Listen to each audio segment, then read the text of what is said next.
పూర్ణ కార్తీక మహాపురాణము 8వ రోజు పారాయణము. వశిష్ఠ ఉవాచ. ఓ జనక నరేంద్ర, కార్తీక మాసములో ఎవరైతే హరి ముందర నాట్యమును చేస్తారో వాళ్ళు శ్రీహరి ముందర నివాసులవుతారు. కార్తీక ద్వాదశి నాడు హరికి దీప మాలార్పణ చేసే వాళ్ళు వైకుంఠములో సుఖిస్తారు. కార్తీక మాస శుక్లపక్ష సాయంకాలాలందు విష్ణువుని అర్పించే వాళ్ళు స్వర్గ నాయకులవుతారు. ఈ నెల రోజులు నియమముగా విష్ణువాలయానికి వెళ్లి దైవ దర్శనము చేసుకునే వాళ్ళు సాలోక్య మోక్షాన్నందుకుంటారు. అలా గుడికి వెళ్లేటప్పుడు వాళ్ళు వేసే ఒక్కొక్క అడుగుకు ఒక్కొక్క అశ్వమేధ యజ్ఞ ఫలాన్ని పొందుతారు. కార్తీక మాసములో అసలు విష్ణుమూర్తి గుడికి వెళ్లని వాళ్ళు ఖచ్చితముగా గౌరవ నరకానికో కాలసూత్ర నరకానికో వెళతారు. కార్తీక శుద్ధ ద్వాదశినాడు చేసే ప్రతి సత్కర్మ అక్షయ పుణ్యాన్ని, ప్రతి దుష్కర్మ అక్షయ పాపాన్ని కలిగించుతాయి. శుక్ల ద్వాదశినాడు విప్రసహితుడై భక్తియుతుడై గంధ పుష్పాక్షత దీపధూపాద్యభక్ష నివేదనలతో విష్ణువును పూజించే వారి పుణ్యానికి మితి అనేది లేదు. కార్తీక శుద్ధ ద్వాదశినాడు శివాలయములోగాని కేశవాలయములోగాని లక్ష ద్వీపాలను వెలిగించి సమర్పించే వాళ్ళు విమానారూఢులై దేవతల చేత పొగడబడుతూ విష్ణులోకాన్ని చేరి సుఖిస్తారు. కార్తీకము నెల్లాళ్లూ దీపమును పెట్టలేని వాళ్ళు ద్వాదశి, చతుర్దశి, పూర్ణిమ ఈ 3 రోజులైనా దీపమును పెట్టాలి. ఆవు నుండి పాలు పితికేందుకు పట్టేటంత సమయమైన దైవసన్నిధిలో దీపమును వెలిగించిన వాళ్ళు పుణ్యాత్ములే అవుతారు. ఇతరులు పెట్టిన దీపాన్ని ప్రకాశింపచేసిన వాళ్ల పాపాలు ఆ దీపాగ్నిలోనే కాలిపోతాయి. ఇతరులు ఉంచిన దీపము ఆరిపోయినట్లయితే దానిని పునః వెలిగించేవాడు ఘనమైన పాపాల నుండి తరించిపోతాడు. ఇందుకు ఉదాహరణగా ఒక కథ చెబుతాను విను.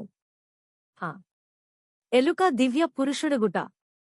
శిథిలమైపోయిన సరస్వతీ నదీతీరంలో అనాదికాలముగా పూజా పునస్కారాలు విష్ణువాలయము ఒకటుండేది. కార్తీక స్నానార్థమై సరస్వతీ నదికి వచ్చిన ఒక యతి ఆ గుడిచి చూచి తన తపోధ్యానాలకుగాను ఆ ఏకాంత ప్రదేశము అనువుగా ఉంటుందని భావించి ఆ గుడిని తుడిచాడు. నీళ్లు చల్లాడు. చేరువ గ్రామానికి వెళ్లి ప్రత్తి, నూనె, 12 ప్రమిదలు తెచ్చి దీపాలను వెలిగించి నారాయణార్పణమస్తు అనుకుని తనలో తాను ధ్యానమును చేసుకోసాగాడు. ఈ యతి ప్రతిరోజూ ఇలా చేస్తుండగా కార్తీక శుద్ధ ద్వాదశి నాటి రాత్రి బయట ఎక్కడా ఆహారము దొరకకపోవడం వలన ఆకలితో తన కడుపులోని ఎలుకలు పరిగెడుతున్న ఒక ఎలుక ఆ గుడిలోనికి వచ్చి ఆహారాన్వేషణలో విష్ణు విగ్రహానికి ప్రదక్షిణముగా తిరిగి మెల్లగా దీపాల దగ్గరకు చేరినది. అప్పటికే ఒక ప్రమిదలో నూనె అయిపోవడం వలన ఆరిపోయిన వత్తి మాత్రమే ఉంది. తడిగా ఉన్న ఆ వత్తి నుంచి వచ్చే నూనె వాసనకు భ్రమసిన ఎలుక అదేదో ఆహారముగా భావించి ఆ వత్తిని నోట కరచుకుని ప్రక్కనే వెలుగుతున్న మరో దీపము వద్దకు వెళ్లి పరిశీలించబోయింది. ఆ పరిశీలనలో అప్పటికే నూనెతో బాగా తడిసివున్న ఆ ఆరిపోయిన వత్తికొన వెలుగుతున్న వత్తి అగ్ని సంపర్కమై ఉండడంలో ఎలుక దానిని వదిలివేసినది. అది ప్రమిదలో పడి 2 వత్తులు చక్కగా వెలగసాగాయి. రాజా, కార్తీక శుద్ధ ద్వాదశినాడు విష్ణుసన్నిధిలో ఒక యతీంద్రుడు పెట్టిన దీపము ఆరిపోగా అదే విధముగా ఎలుక వలన పునః ప్రజ్వలితమై తన పూర్వపుణ్యవశాన ఆ మూషికము ఆ రాత్రి ఆ గుడిలోనే విగతదేహియే దివ్యమైన పురుష శరీరాన్ని పొందడం జరిగింది. అప్పుడే ధ్యానములో నుండి లేచిన యతి ఆ అపూర్వ పురుషుణ్ణి చూసి, ఎవరు నువ్వు? ఇక్కడికి ఎందుకొచ్చావు అని అడగడంతో ఆ అద్భుత పురుషుడు, ఓ యతీంద్రా, నేనొక ఎలుకను. కేవలం గడ్డెపరకల వంటి ఆహారంతో జీవించేవాడిని. అటువంటి నాకిప్పుడీ దుర్లభమైన మోక్షము ఏ పుణ్యము వలన వచ్చినదో తెలియడం లేదు. పూర్వజన్మలో నేనెవరిని? ఏ పాపము వలన అలా ఎలుకనయ్యాను? ఏ పుణ్యము వలన ఈ దివ్యదేహమును పొందాను? తపస్సంపన్నుడివైన నువ్వే నన్ను సమాధానపరచగలవాడివి. దయగలవాడివై వివరించు. నేను నీ శిష్యుణ్ణి అని అంజలి ఘటించి ప్రార్థించాడు. ఆ యతి తన జ్ఞాన నేత్రముతో సర్వాన్ని దర్శించి ఇలా చెప్పసాగాడు. తిల సమేతముగా దానిపై నేతితో దీపాన్ని వెలిగించి విష్ణువర్పణము చేసి పునఃగుడిలోకి వెళ్లి పురాణ కాలక్షేపము చేయసాగారు. అంతలోనే వారికి ఛటఛటారావాలు వినిపించడంతో వెనుదిరిగి స్తంభదీపము వైపు చూశారు. వాళ్ళలా చూస్తుండగానే ఆ స్తంభము ఫటఫటరావాలతో నిలువునా పగిలి నేలను పడిపోయింది. అందులో నుంచి ఒక పురుషాకారుడు వెలువడంతో విస్మయచకితులైన ఆ ఋషులు, ఎవరు నువ్వు? ఇలా స్థాణువుగా ఎందుకు పడి ఉన్నావు? నీ కథ ఏమిటో చెప్పు అని అడిగారు. అందుకు ఆ పురుషుడు ఇలా చెప్పసాగాడు, ఓ మునివరేణ్యులారా! నేను గతములో ఒక బ్రాహ్మణుడను అయినా వేదశాస్త్ర పఠనమునుగాని హరికథాశ్రవణమునుగాని క్షేత్రయాత్రాటనలనుగాని చేసి ఎరుగను.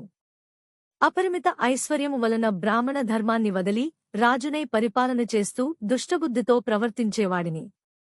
వేద పండితులు, ఆచారవంతులు, పుణ్యాత్ములు, ఉత్తములు అయిన బ్రాహ్మణులను నీచాసనాలపై నియోగించి నేను ఉన్నతాసనము పై కూర్చునేవాడిని. ఎవరికీ దాన ధర్మాలు చేసేవాణ్ణి కాదు. తప్పనిసరైనప్పుడు మాత్రం ఇంతిస్తాను అంతిస్తాను అని వాగ్దానం చేసేవాణ్ణి తప్ప ద్రవ్యాన్ని మాత్రము ఇచ్చేవాడిని కాను. దేవబ్రాహ్మణ ద్రవ్యాలను స్వంతానికై ఖర్చు చేసుకునేవాడిని. తత్ఫలముగా దేహాంతాన నరకగతుడనై అనంతరము 52,000 మార్లు కుక్కగాను, 10,000 సార్లు కాకిగాను, మరో 10,000 పర్యాయాలు తొండగాను, ఇంకో 10,000 సార్లు విష్టాసినైన పురుగుగాను, 1,000,000 జన్మలు చెట్టుగాను గత 1,000,000 జన్మలుగా ఇలా మొద్దువలెను పరిణమించి కాలమును గడుపుతున్నాను.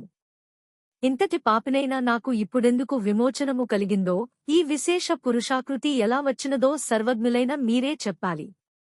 ఆ ఉద్భూత పురుషుని వచనాలను విన్న ఋషుల తమలో మాటగా ఇలా అన్నారు, ఈ కార్తీక వ్రతఫలము యథార్థమైనది సుమా.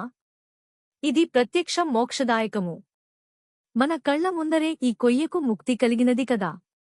అందున కార్తీక పూర్ణిమనాడు స్తంభదీపమును పెట్టడం సర్వత్రా శుభప్రదము.